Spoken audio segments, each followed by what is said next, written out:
13 mars, quand c'est arrivé, tout s'est arrêté.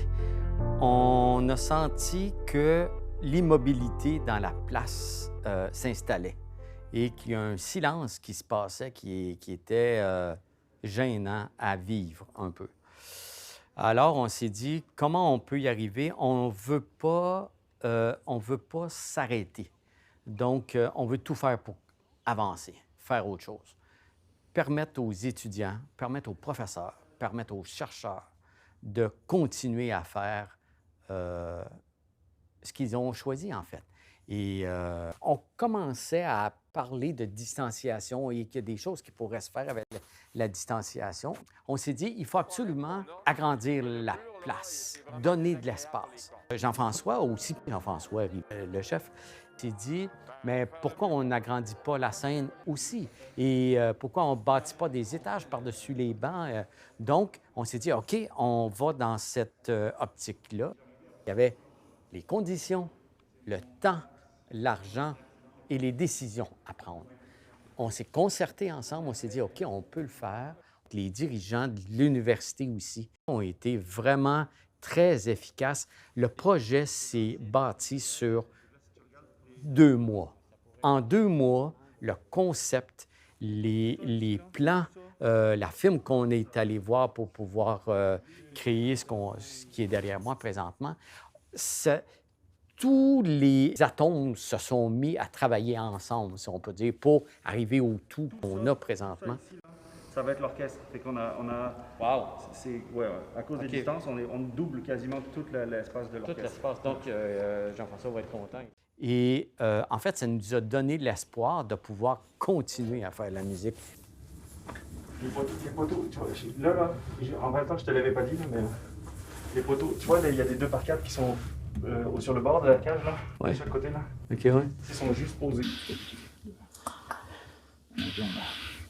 Puis, ça, c'était serré, c'est beau. J'ai mis une vis par en haut, là. C'était pour le swing de la... Ah oui, le swing de la patte. Là. OK, parfait. En fait, la magie de ce qui s'est opéré présentement, c'est que, donc, ce qu'on a choisi de faire, c'est d'aller par-dessus les bancs. Et ce qui nous a obligés à surélever la scène parce que ça nous a permis d'atteindre la superficie dont on avait besoin. La scène a à peu près 2 fois et demi la grandeur de ce qu'elle avait comme plateau avant.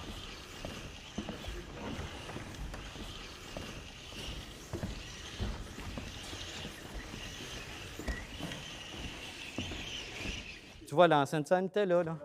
Et là, il reste tout là devant, c'est pour tout l'orchestre. Puis là, les sièges, ils vont là. Effectivement, les sièges de dessous, ils sont à peu près ici. Donc, on a l'espace qu'on avait.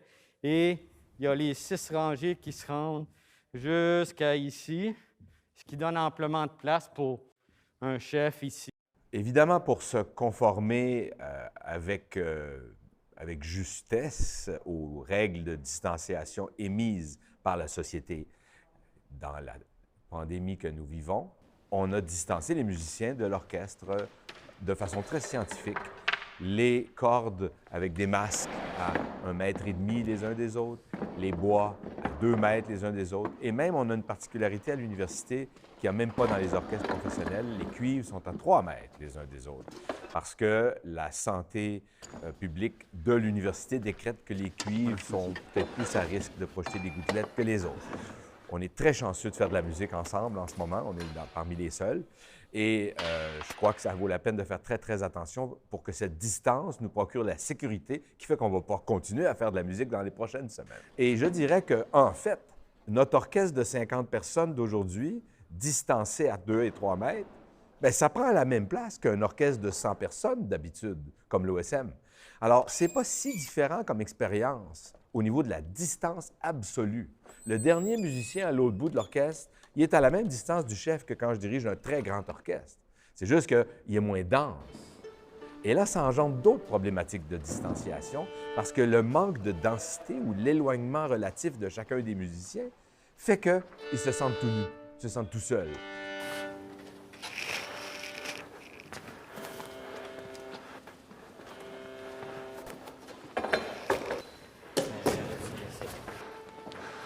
Hello! Non, ça c'est trop large. OK. Ça c'est trop large, c'est sûr, mais c'est pour avoir la continuité de la ligne et tout. OK, parce que là, nous, on va être vraiment pognés, là. Ben, vous avez quand même plus de place que d'habitude. Vous avez largement plus de place que d'habitude. Même la place pour être à 2 mètres. Là. Mais de toute façon, on joue avec des masques. vous gardez vos masques, vous êtes à 1,50 m. OK. Vous avez toute la largeur. Là. Si jamais tu me dis, si jamais vous avez besoin de la place du piano, je peux aller le mettre ailleurs.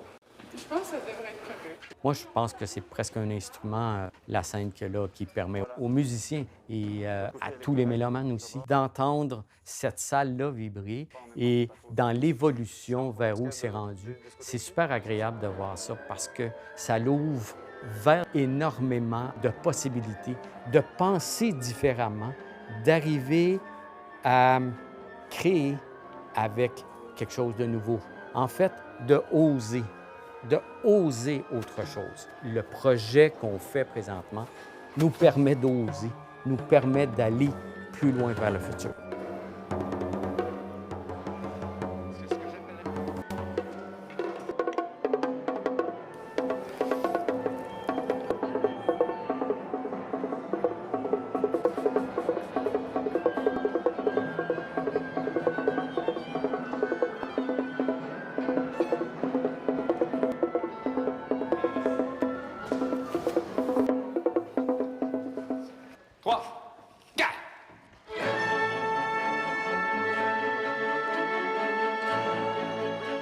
C'est sûr que les mesures sanitaires nous ont obligés à être plus distancés.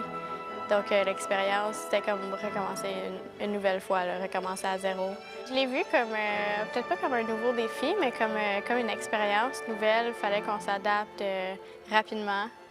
Je prenais tout le monde pour acquis.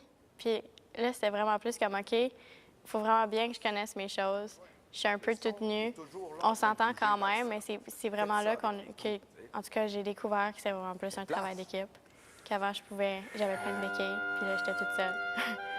Attention, non, on n'a pas compris où est-ce qu'était le troisième temps dans la forme de ton fa. Comme ça continue. Il fallait vraiment que j'écoute bien. Jusqu'ici. C'est ça, que je me retrouve parmi tout le monde. Mieux. C'est extrêmement perturbant parce que quand on est en orchestre, souvent, on cherche toujours la place en fait, un peu savoir comment se placer par rapport à l'autre. Des fois, ça peut être assez complexe finalement. Et là, d'avoir 1,50 m, 2 mètres de distance avec tout le monde, l'acoustique change énormément. Le son direct qu'on a aussi dans les oreilles est très différent. Et c'est ça qui est perturbant, c'est qu'on s'entend beaucoup plus et on entend beaucoup moins, parce que du fait de la distance, on entend beaucoup moins les autres. Donc il y a tout un équilibre en fait à trouver dans son oreille pour chacun des musiciens. Et pour ça, c'est très intéressant parce que j'ai l'impression qu'il y a ce côté un peu plus, on doit y aller plus aussi, donc et ça c'est plutôt agréable. On ne doit pas se restreindre quoi, quand on doit jouer piano parce que sinon il n'y a plus rien qui sort.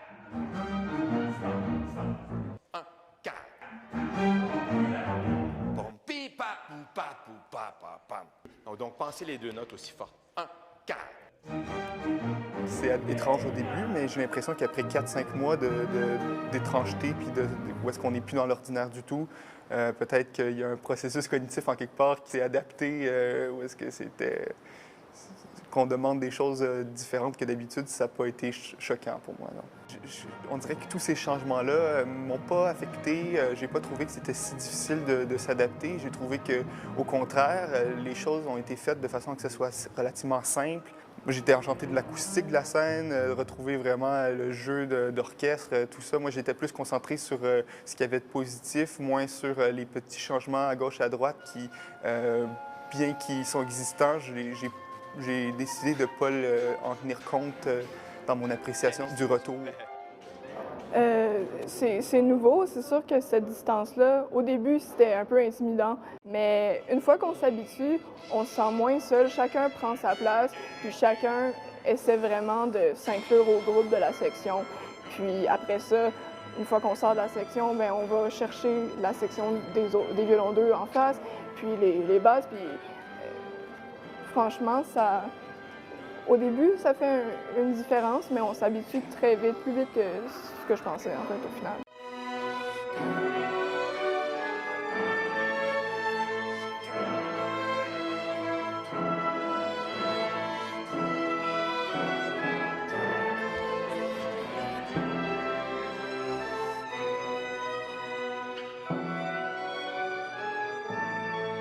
Mais franchement, les mesures qui sont prises une fois qu'on est dedans, ça fait pas tellement changement, à part qu'on fait plus le ménage. Puis le masque, bon, on se fie plus sur le regard, sur les yeux. Puis de toute façon, en orchestre, c'est pas mal de ça qu'on a besoin. On se regarde quand même, on a quand même le même contact. Les doubles croches! Cette distance, elle crée des problématiques et elle engendre aussi des créativités ou je dirais en tout cas certainement des processus d'apprentissage vraiment intéressants. C'est-à-dire que les difficultés sont bien entendu de jouer ensemble, surtout rythmiquement, aussi au niveau de la balance, au niveau de blender ensemble 3 corps ou 4 corps qui sont distanciés à 3 mètres les uns des autres, c'est épouvantable, bien sûr. L'horloge rythmique, tatam, tatam, tatam, quand on est tous bien, bien loin, c'est difficile. Mais au-delà de cette première apparente difficulté, ça fait aussi mettre en lumière une qualité des musiciens. C'est que les musiciens, ça fonctionne avec des radars. Hein? On écoute les autres. Qui on écoute? On écoute ceux qui ont les petites valeurs, par exemple. On écoute la basse, on écoute ceux qui ont les percussions.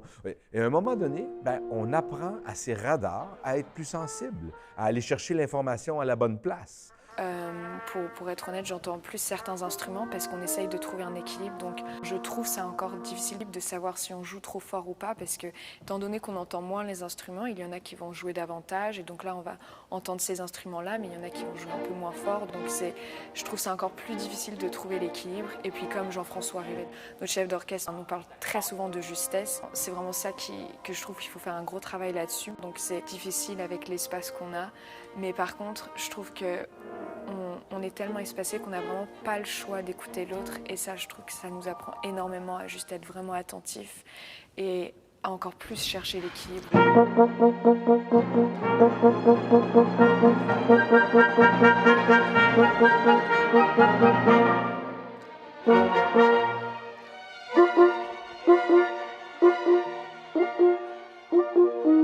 Il a fallu s'adapter, c'est sûr. Au début, personne n'était ensemble, on s'écoutait pas, on savait pas ce qu'on faisait n'importe quoi. Puis juste, dès la deuxième répétition, c'est vraiment mieux. On a appris qu'on était un groupe, puis il fallait faire de la musique ensemble. Donc, on a arrêté d'être toute seule dans notre bulle, puis on s'est dit, il faudrait peut-être écouter les autres. Donc, c'était mieux, c'est vraiment mieux, mais ça fait du bien de voir à quel point on est malléable, puis on s'adapte rapidement. On s'est ouvert, on avait nos petites antennes partout. C'est magique. D'habitude, on est tous plus rapprochés, puis je peux entendre le premier violon, le deuxième violon, parce qu'ils sont, même eux, ils sont regroupés ensemble en couple. Chaque 2 violons, ils jouent ensemble, ça sonne plus fort. On entend la section telle qu'elle. Maintenant, quand tout le monde est un peu séparé, il y a beaucoup de distance entre le monde. Là, les gens étaient moins ensemble, puis quand une section est moins ensemble, on l'entend moins parce que c'est pas un coup, un timing en respiration, tout ça. Mais après avoir changé aujourd'hui, le setup était beaucoup mieux parce qu'on a compensé avec le visuel. On était capable de dire « OK, c'est lui qui joue ça, c'est lui qui joue ça », puis c'était vraiment une expérience magnifique.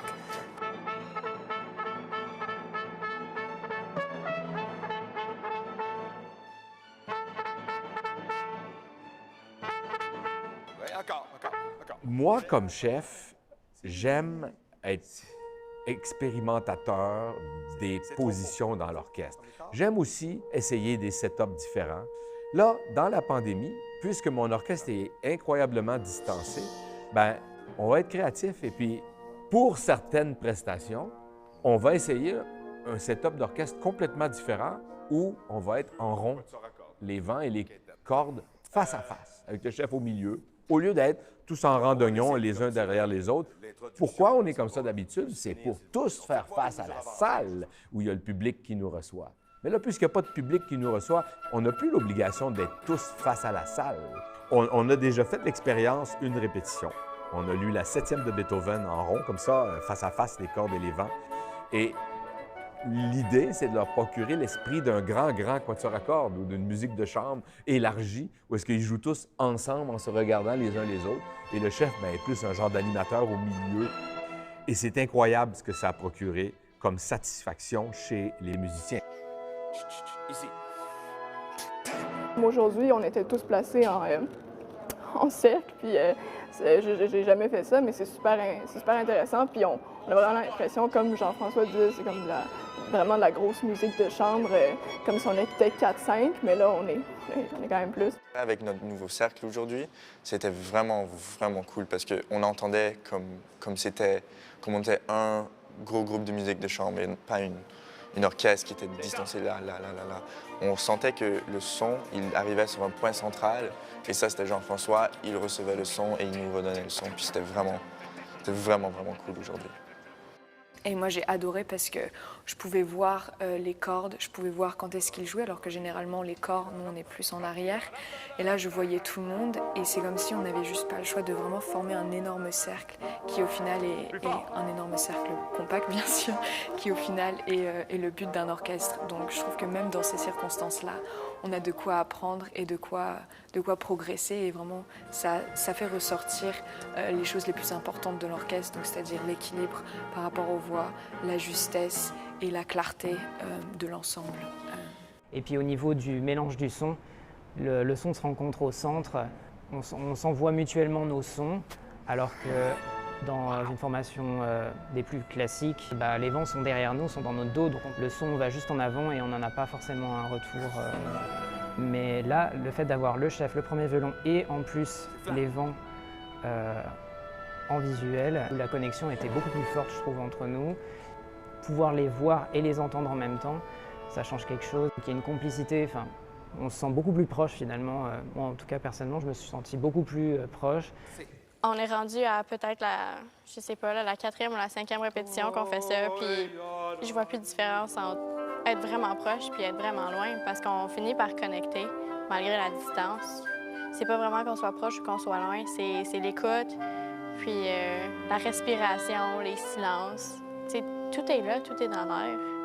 On pourrait fermer les yeux, pas avoir de partition, puis tout jouer ensemble aussi. Donc, c'est vraiment pas la distance qui est un facteur important là-dedans. Faire de l'orchestre, c'est faire de l'orchestre, puis peu importe les distances, on est ensemble, puis ça sonne bien.